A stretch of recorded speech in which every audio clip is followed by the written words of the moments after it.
Lipton Tea and Lipton Soup present Inner Sanctum Mysteries.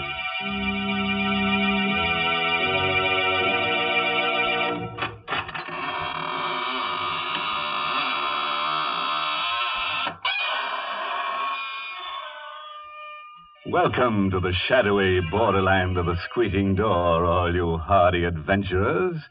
Into the land of the grisly, ghastly, gruesome, horrid, shocking, and monstrous. I mean, Inner Sanctum.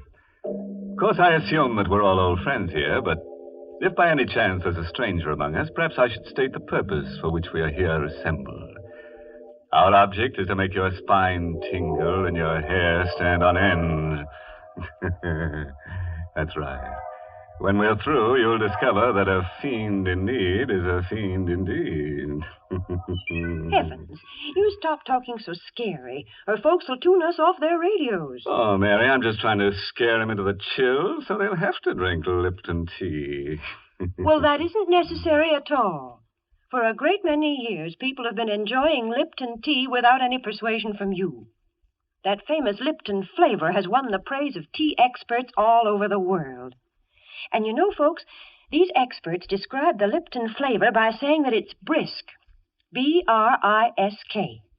Now, brisk means that Lipton tea always tastes fresh and full-bodied. Yes, tangy and vigorous.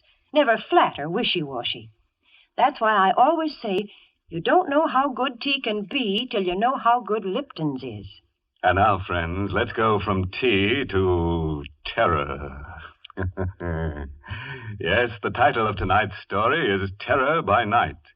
It's an original radio play by Emil Tepperman. Tell me, have you ever been alone with fear? Alone in the night and frightened? Well, here's Ann Shepard in the role of Linda Dixon to tell us what happened to her. It was a Friday night, and I think I was already a little nervous as I drove north into the mountains. It was the first day of my vacation. I started from the city early enough to arrive before nightfall, but my car was 6 years old and it developed motor trouble. So now I was driving through the night with 50 miles more to go, and I was tired and nervous and irritated. And then I heard that siren in the distance. At first I couldn't place it. And then I remembered the state prison was somewhere in the vicinity. The siren. That meant a prisoner had escaped. I reached over and turned on the radio. They were broadcasting an alarm.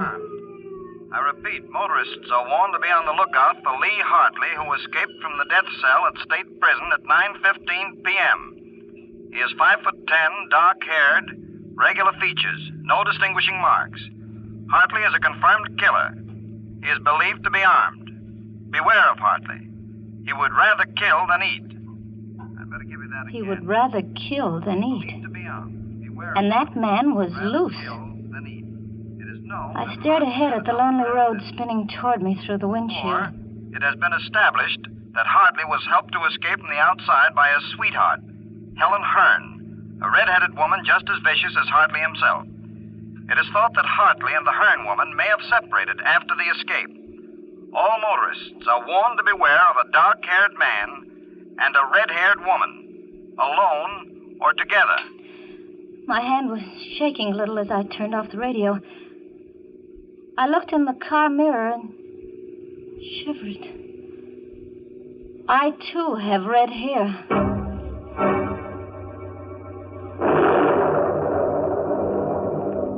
There was a storm coming up, and I was driving into it.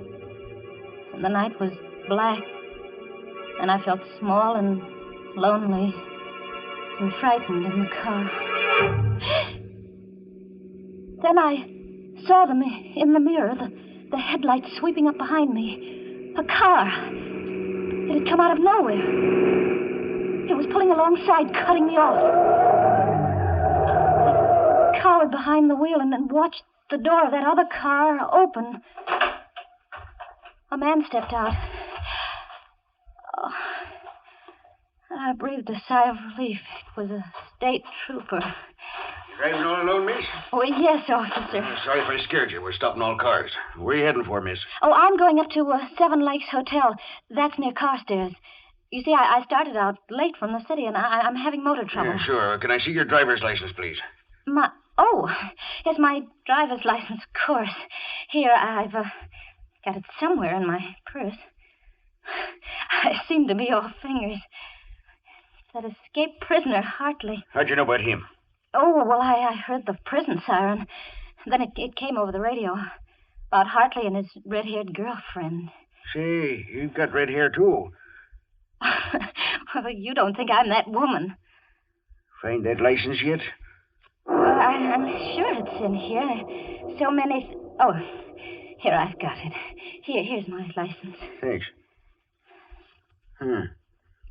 What time did you say you left the city? About 5 o'clock. Took you a long time to get this far. Well, I told you I had motor trouble. Oh, sure did. Okay, Miss Dixon. Here's your license. You can go ahead. Thank you. Oh, darn. There it goes again. More motor trouble. No, it's the same thing the mechanic said it might have. There it started. You want to get that fixed first chance you get? Yeah. It's late, though. All the service stations are closed. Yeah, there's one that's open all night about 2 miles up the road. Oh? You better stop there. Bill Slater's place. He's a good mechanic. Yeah. He'll fix you up. Tell him Joe Nesbitt sent you. Right, thanks, I will. And listen, Miss Dixon. Yeah. You be careful. Don't stop to give anyone a lift, man nor woman. Oh, don't worry, I won't.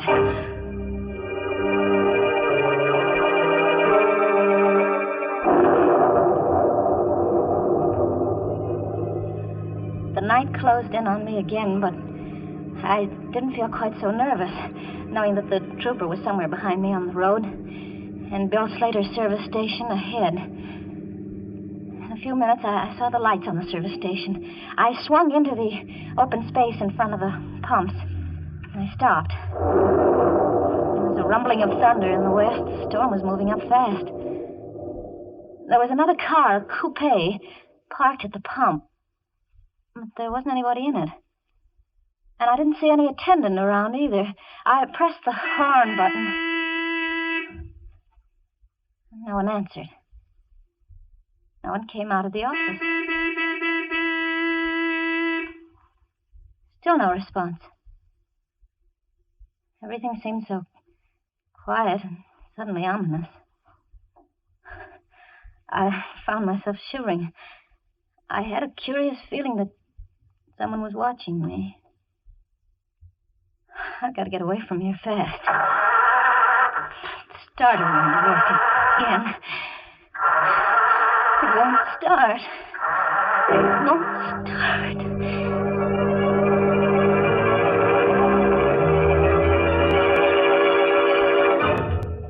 For a long time, I sat behind the wheel, listening for the sound of footsteps stealing up behind the car. There were none. Then I could bear it no longer. I had to get out of the car. I had to see what was in that office. I opened the door of the car and stepped down on the gravel. Anybody in there? No answer. I clenched my fists and stepped inside. There on the floor at my feet lay the body of a man. His mechanic's jumper was stained red with blood, and his throat was cut from ear to ear. How long I stood there, I'll never know.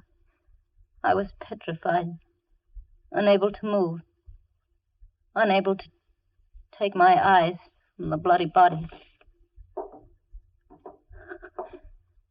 What's that? Someone coming downstairs. Hartley. It must be Hartley, the killer. He must have been hiding somewhere upstairs.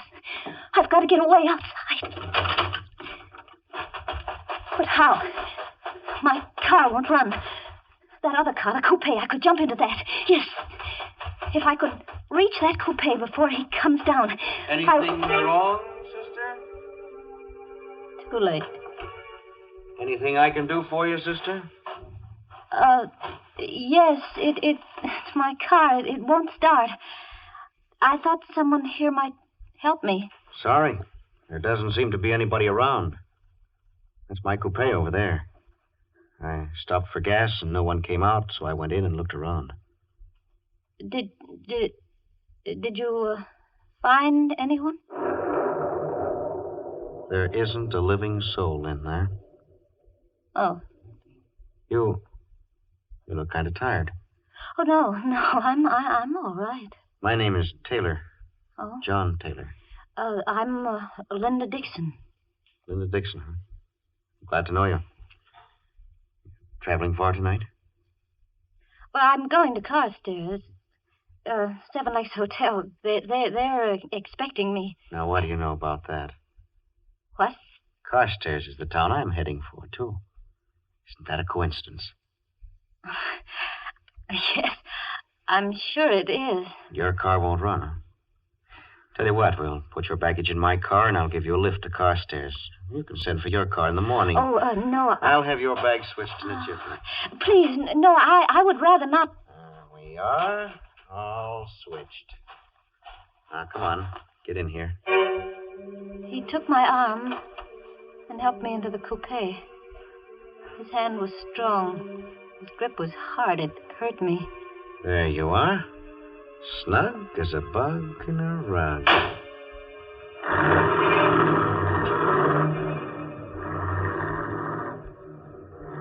We drove away into the night, leaving behind us the dead man in the service station.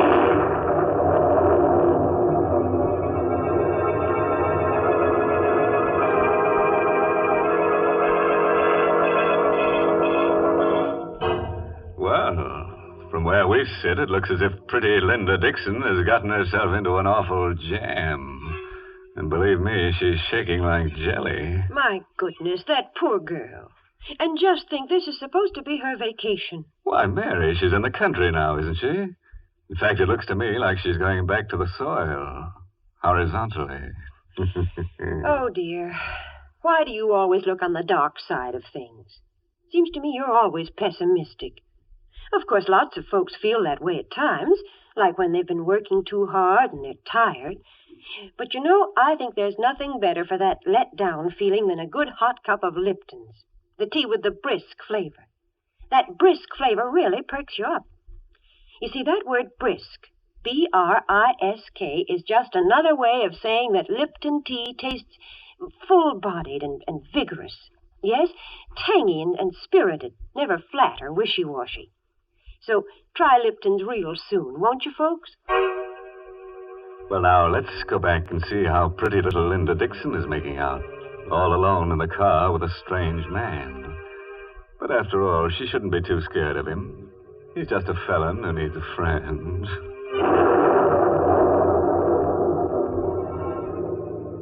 The storm broke a few minutes after we left that service station. We drove through sheets of rain. I sat stiff and tense beside the man who called himself John Taylor.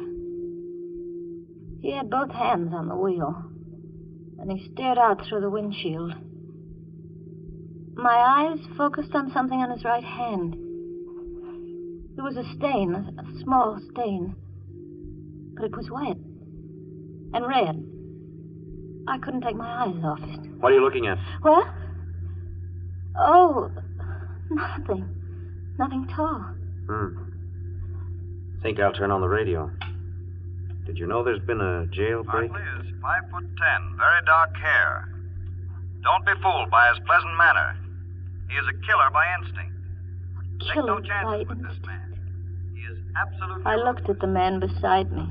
Helen Hearn is a clever and dangerous woman. 5'3", red hair, very pretty. I caught Taylor looking at me out of the corner of his eye. What are you looking at? At your hair. It's red. There was a streak of lightning, and looking out of the rain-swept window, I glimpsed a signpost. The lightning illuminated the sign, and my heart skipped a beat at what I saw. That sign we just passed. What about it? Well, it said Kerhonkson ahead. We're going the wrong way. We should be on the Carstairs Road, not on the Kerhonkson Road. That's funny. Must have taken the wrong turn. Well, aren't you going to turn back? Sure. Whatever you say. We'll turn right around and go back. Uh-oh. We're in the ditch. In the ditch? It's no good. She won't budge. Well, it looks like we're stuck here for the night.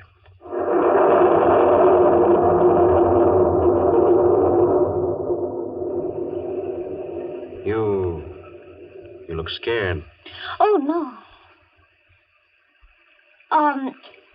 I think I'd better get out and walk. Perhaps there's a house nearby. Walk in this weather? Oh, I don't mind the weather, really. I don't. You can't walk in this storm? Well, nevertheless, I'm going to try. Not on your life.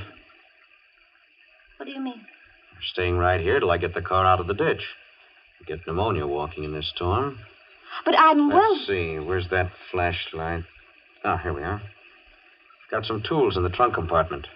You stay put. Stay right where you are. I heard him open the trunk in the back. I listened for further sounds, but there was nothing. I didn't hear him moving there. I didn't hear any tools. I had to find out what he was doing. Slowly, carefully, I got my door open. I stepped out into the rain and sneaked back toward the rear. I saw him there, not moving, in front of the open trunk compartment, bending over with a flashlight in his hand. The ray of light was focused on something curled up inside. It wasn't baggage or tools. It was a woman's body. Just then he saw me. He snapped the flashlight off, but not before I caught a glimpse of red hair. Then I must have fainted.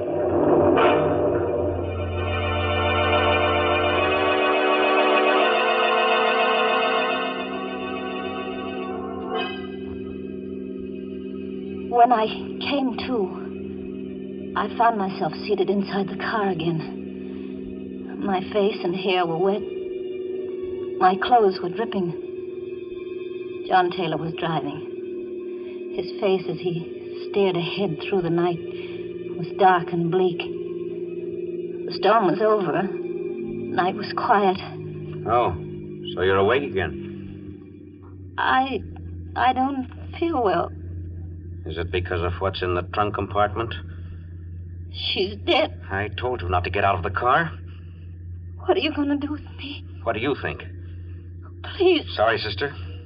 Got to take your medicine. Oh, no. Better not make any trouble. I'll try to make it as easy for you as I can. They say that when a person loses all hope, subconsciously he seeks refuge in sleep.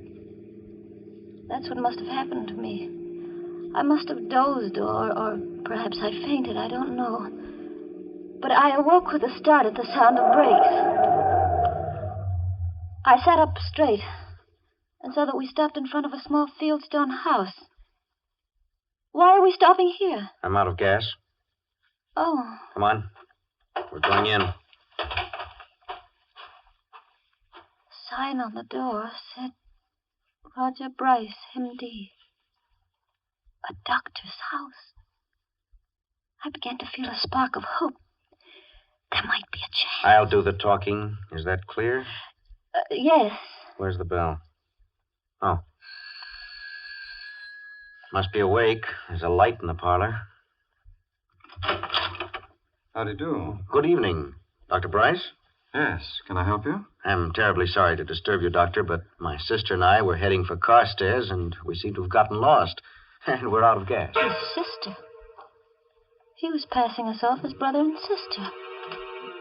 Now I knew why he hadn't cut my throat as he had that service station man's. He was carrying me for protection. I was his passport through the police cordon. His sister. I'm afraid I can't be of much help to you. I'm 7 miles from the nearest town, and I haven't any spare gasoline. Come in, won't you? Why, yes, thank you. We will. I wonder if I could offer you my hospitality for the night. Oh, that would be imposing. Not at all. I have 2 rooms that aren't being used. Really? Oh, come. I insist. I'd hoped for a chance to talk to Dr. Bryce alone. Just a word to warn him. But Taylor never left us alone for a minute.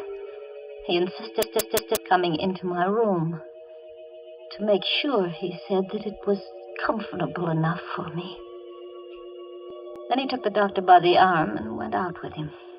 Good night, sis. And sweet dreams. I was alone. Free of the presence of John Taylor. I had another lease on life. I waited, my heart pounding. Give them both a chance to retire. Then I slipped off my shoes, and in my stocking feet, I stole across the room and inched my door open. Slowly, carefully, I stepped out into the corridor and turned right toward the doctor's room. What's the matter, sister? You weren't thinking of going anywhere, were you? I wanted a drink of water. A drink of water, huh? In case you didn't know it, there's a water pitcher on your dresser. Oh, I didn't see it. Good night, sister. I turned around and went back into my room. It was no use. If I attempted to warn Dr. Bryce, Taylor would probably kill us both. I turned out the light in my room. I knew he was watching my transom. Then I lay down on the bed. How long I lay there, I don't know. Perhaps I slept, perhaps not. But I heard that slight creak as my door began to inch open. The blood chilled in my veins. Slowly, the door came open. I lay fascinated, unable to move. Vaguely, I saw the outline of the hand and the knife it held. I wanted to scream, but I couldn't. Slowly, he came toward the bed. Now he stands over me. He raises the knife. I screamed and rolled over on the bed just as the knife slashed down. I rolled off the bed and cowered in a corner. That horrible figure came around the bed after me with a knife, afraid. Help! Dr. Bryce, help me! I let Howard go in the corner. They fought all over the room in the dark. I had no strength to move, to think, not even to hope. All the life seemed to have gone dead in my veins. And then it was over. But who had won? In the dark, I strained my eyes to see. There was a vague shape on the floor, and another weaving around the room. Who? Which one was it? Dr. Bryce, is that you? No, Linda. It isn't Dr. Bryce. It's I, John Taylor. John Taylor, standing there at the light switch.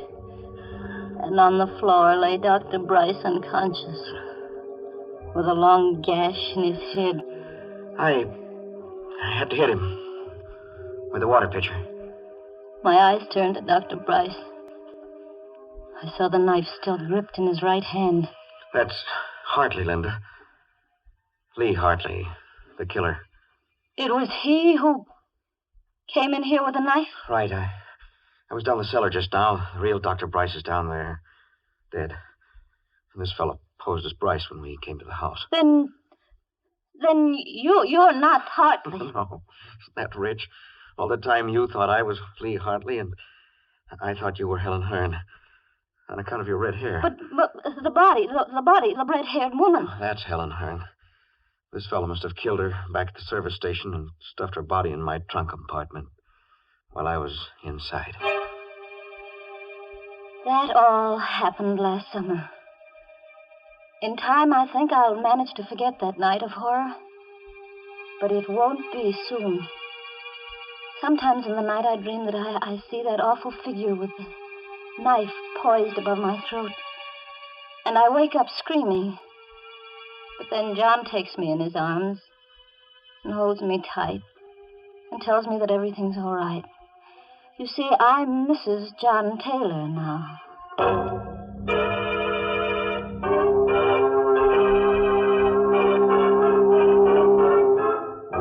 Well, what do you know? A happy ending. As for Mr. Hartley, that pleasant killer, he got what he deserved. Yeah, some people never know when they're well off. He should have stayed in jail, where they never raise your rent, where they make no charge for meals or for electric current. You see, when you're in jail, everything is free, except you. You know, Mr. Host, that's the first happy ending we've had in a long, long time. And I must say I enjoyed it. Ah, those lovebirds shouldn't have gotten married. It's bad for business, Mary. Now, when she wakes up screaming from a nightmare, she reaches for her husband instead of a hot cup of a Lipton tea. Well, I'm glad she has a husband to comfort her. There are plenty of other occasions, Mr. Host, when Lipton's tea is welcome. And I don't mean just at meal times either. Lipton's is grand between meals. And, of course, it's the perfect beverage to serve when friends and neighbors drop in to visit you. Yes, I guess that's why more people serve Lipton tea than any other brand. And now a word of caution to all amateur detectives. They say that if you give a criminal enough rope, he'll hang himself. But if you give some criminals enough rope, they might tie you up. Oh, by the way, this month's Inner Sanctum mystery novel is Puzzle for Wantons by Patrick Quentin. Yes, and next week's Inner Sanctum story, directed by Hyman Brown and brought to you by Lipton Tea and Lipton Soup. Next week's story is about a lonely man who falls in love with a mannequin in a store window. Oh, gee, fella wants a real girl. So he tries to make her come to life. And what do you know? He finds he has to kill her first. Well, now it's time to close the squeaking door, so good night. Pleasant dreams.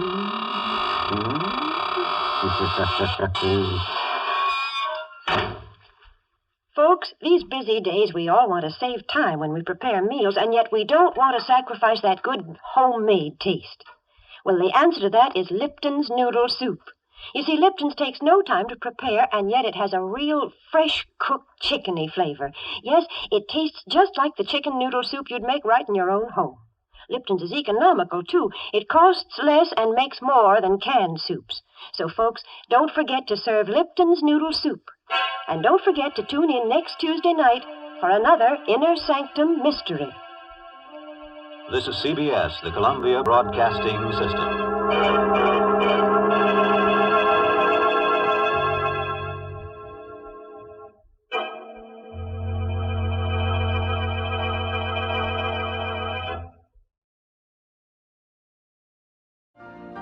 You've been listening to the OTR Gold Network. Find more classic radio at otrgold.com.